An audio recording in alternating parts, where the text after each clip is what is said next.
안녕하세요, 부모반장입니다.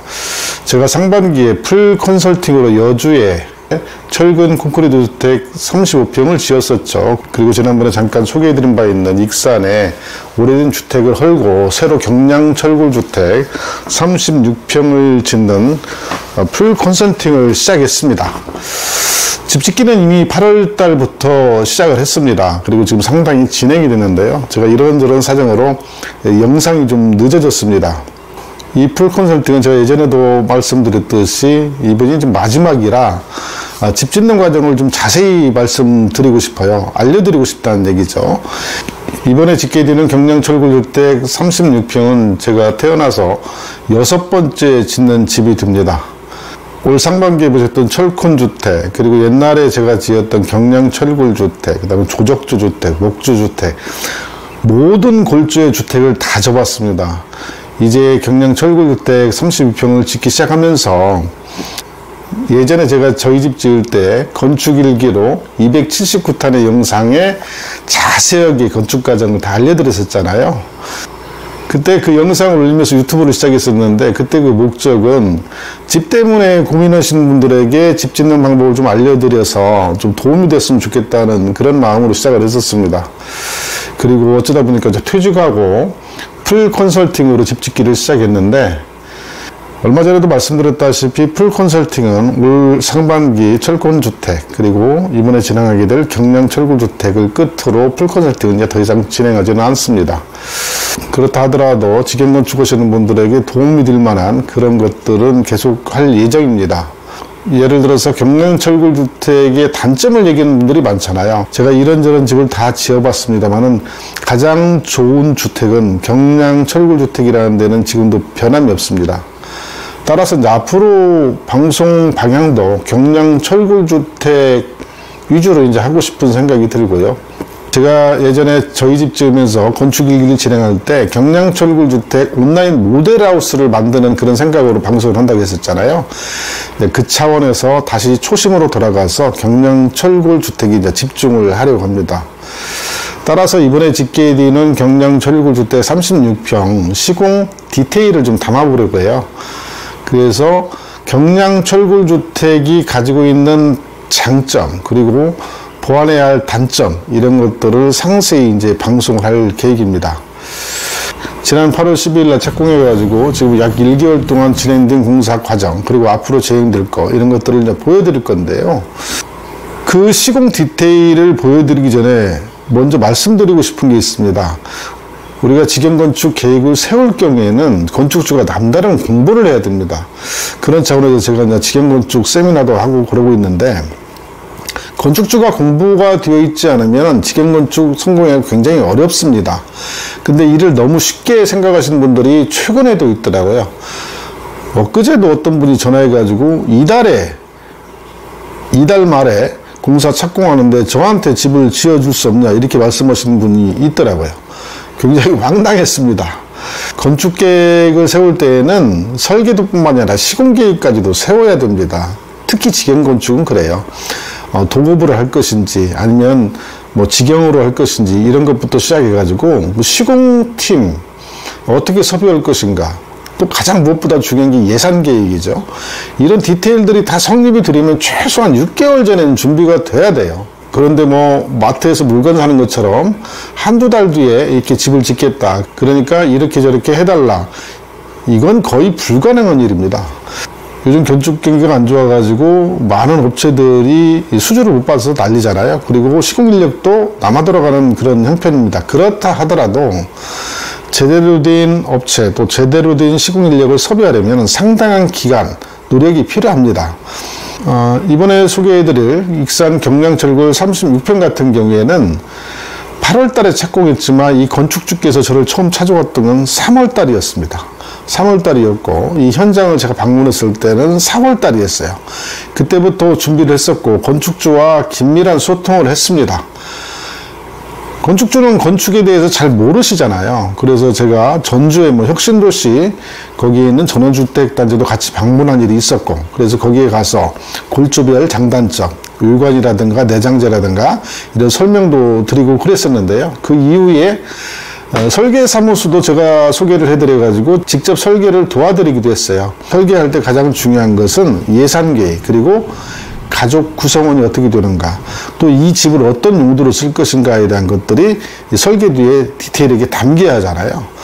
그래서 충분히 상의돼서 했었고, 설계를 의뢰하고도 약 한 달간의 시간이 소요가 되잖아요. 설계가 나오고, 그리고 또 설계사님이 인허가 과정을 또 밟아야 하잖아요. 그러려면 그렇게 뭐 한두 달이 그냥 훌쩍 가버립니다. 그렇기 때문에 직영건축인 경우에는 특히 최소한 3, 4개월, 보통 한 6개월 전, 여주 철권 콘크리트 그 주택 건축주님께서는 저한테 무려 6개월 전에, 착공 6개월 전에 건축 상담을 해보셨었어요. 그런 상당한 기간들이 필요합니다. 그래야 좋은 집을 질 수가 있는 거예요. 그리고 예산 계획, 그 예산에 걸맞은 그런 건축 계획을 세울 수 있고, 그래서 건축 계획은 충분히 시간을 가지고 세우시라는 말씀을 드리고 싶습니다.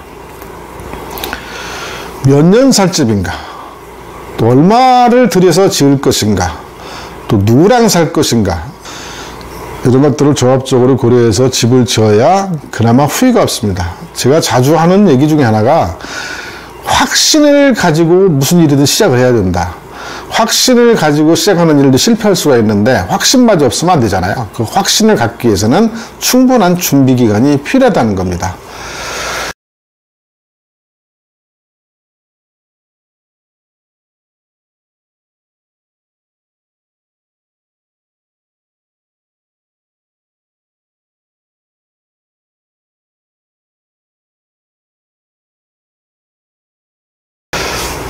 그래서 이번에 짓는 36평 경량 철골주택도 저도 확신이 있어야 하잖아요. 그래서 수시로 그 현장을 가보고 그랬습니다. 비가 올 때도 가보고, 또 밤에도 가보고 그랬었어요. 그 느낌을 알아야 하잖아요. 이 집은 신축이긴 하지만 기존에 있던 집을 부수고 새로 짓는 개축 형태잖아요. 그래서 집안 상태가 다릅니다. 일반적인 토지와는 다르죠. 바닥에 콘크리트라든가 이런 잔해물도 많고, 또 거기가 원래 논이었기 때문에 기초 상태도 상당히 우려되는 부분이 많고 그랬었어요. 그래서 이제 여러 가지 신경을 쓰고 그랬는데, 제가 직영건축을 준비하시는 분들께 드리고 싶은 말씀을 정리하자면, 첫째는 충분한 시간을 가지고 건축 계획을 세우시라는 겁니다. 확신이 설 때까지. 그리고 두 번째는 누구와 살 집인가, 몇 년 살 집인가, 이런 것들을 종합적으로 고려해야 된다는 거예요. 세 번째는 무엇보다도 중요한 게, 집으로서의 기능에 하자가 없는 그런 집을 짓는데 심혈을 기울여야 돼요. 제가 항상 주장하는 거지만 단열, 방수, 배관에 중점을 둬야 됩니다. 특히 이번 여름을 나면서 단열의 중요성을 다시 한번 느꼈어요. 우리가 단열이라고 하면 겨울만 생각하는데, 여름의 단열이라고 하면 냉기를 끊거나 열기를 차단하거나 이런 거잖아요. 단열은 여름, 겨울 다 중요합니다. 이런 차원에서 접근이 필요하고, 또 하나는 구조적으로 문제가 없어야 돼요. 내구성에 문제가 없어야 된다는 얘기죠. 지금은 내진 설계를 다 하고 있습니다만은, 제가 볼 때는 설계보다 그 이상으로 구조화해야 좋은 집이 될 수 있다고 생각을 합니다. 특히 경량철골조의 단점을 보완하기 위해서는 설계도대로 하면 안 돼요. 그 2배를 한다고 생각을 해야 됩니다. 저희 집 지을 때도 그랬고, 이번에 짓는 익산의 경량철골주택 36평도 그럽니다. 그렇게 하다 보면 재료비도 좀 많이 들죠. 근데 저는 이번에 건축을 시작하면서 건축주께 충분히 설명을 드렸어요. 재료비 기준으로 따지면 사실 별것이 아니거든요. 인건비로 따져도 별것이 아니고. 근데 많이 든다고 하더라도 이게 디테일하게 따져보면 재료비나 인건비는 큰 차이는 없습니다. 그러나 구조적으로 그 내구성 이런 것은 몇 배 이상의 차이가 날 수 있죠. 자신 있게 추천드리고 싶은 경량철골주택을 제대로 짓는 방법. 제가 경량철골조로 저희 집 지을 때 무려 3년 6개월이 걸렸잖아요. 물론 그때는 직장 다니면서 주말이라든가 공휴일에 지었기 때문에 시간이 많이 걸렸는데, 그때 그 제 집 지을 때 그 마음으로 이번에도 집 지으면서 똑같은 공법으로 설계 이상으로 튼튼하고 단열도 잘 되게 그렇게 집을 지을 겁니다. 그 과정을 자세히 소개해 드릴 건데요. 시공 디테일뿐만 아니라 대략의 예산도 유추해 볼 수 있도록 그런 방송을 할 계획입니다.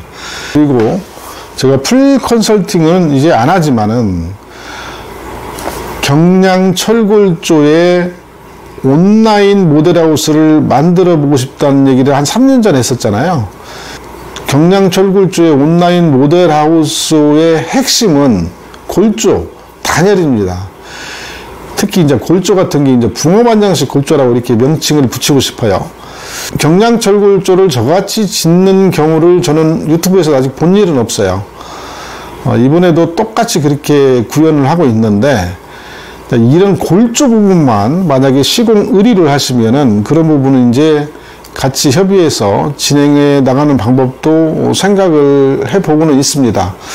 왜냐하면 일반 업체에다 맡기면 설계도 그대로만 하지 제가 짓는 방식으로 하진 않거든요. 그것이 뭐 돈이 엄청 많이 들고 그런 건 아니거든요. 그래서 현실적인, 예를 들어서 36평 이번에 짓는데 골조는 이미 끝났거든요. 농막 한 채 지을 수 있는 그런 예산이면 붕어반장식 골조를 만들 수 있습니다. 네, 그런 것도 나중에 소개를 해드릴 텐데, 우선 오늘은 프롤로그 성격으로 직영건축을 시작할 때는 어떠한 것들을 중점을 두고 계획을 세워야 되는가, 이런 것들을 간략하게 이제 말씀을 드렸습니다. 예산 계획, 시공 계획, 업체 섭입, 자재 구입, 무엇 하나 소홀히 할 수 있는 것들이 없잖아요. 수만 가지 공정이 있습니다. 그 공정들이 무리 없이 진행이 되려면 건축주도 공부해야 되고, 좋은 시공팀도 만나야 되고, 또 좋은 업체도 만나야 되고, 이런 것들이 두루 어우러져야 합니다. 익산에 짓는 이 집에서 제가 그런 역할을 건축주를 대신해서 할 건데요. 앞으로 많이 시청해 주시고 여러분들에게 도움이 되는 그런 방송이 되도록 최선을 다하겠습니다. 감사합니다.